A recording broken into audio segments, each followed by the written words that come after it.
in terms of albums that have interludes and skits, I don't know if you have ever, like on your, I guess your previous release, I don't know if you had maybe interludes or skits on that project as well.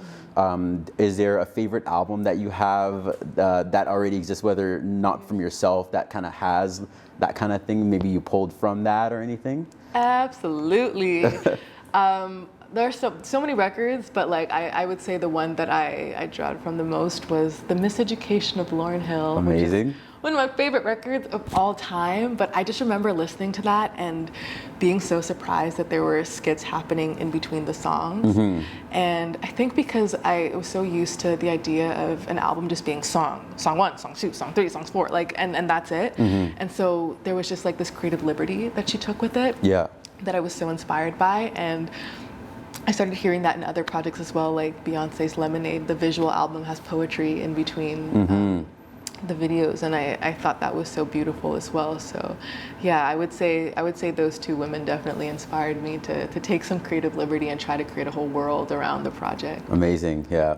For me myself, I also, that's one of the reasons why I like love listening to albums too. And whenever a new album comes out, I think it's important to listen to it from top to bottom, the way that the artist designed for it to be listened to.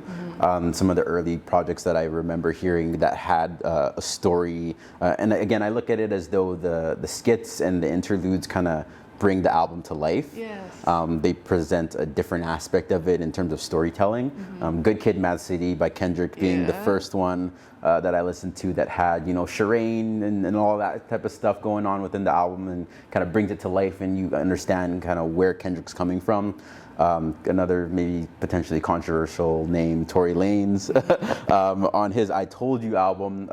So actually that one's one where a lot of people don't like the skits on that. They think it's just a little bit too much. Like, I think it's like song, skit, song, skit, song, skit. So it can be a little bit much for people. And hit or miss for sure. Yeah, a lot of people that I know say they actually don't like the amount of skits, and maybe they have actually deleted all the interludes off of it and just listened to it, you know, song to song to song.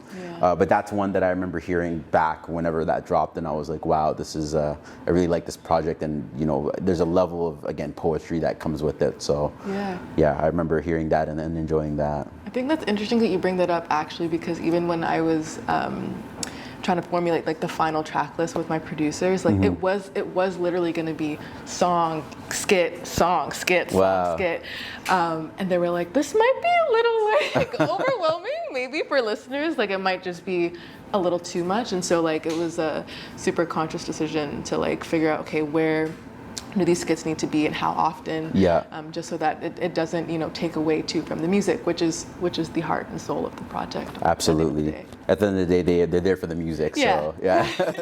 Burning these bridges, I keep on stacking these digits. Money and let's think about a new business. I'm in a million a minute. I'm in a million.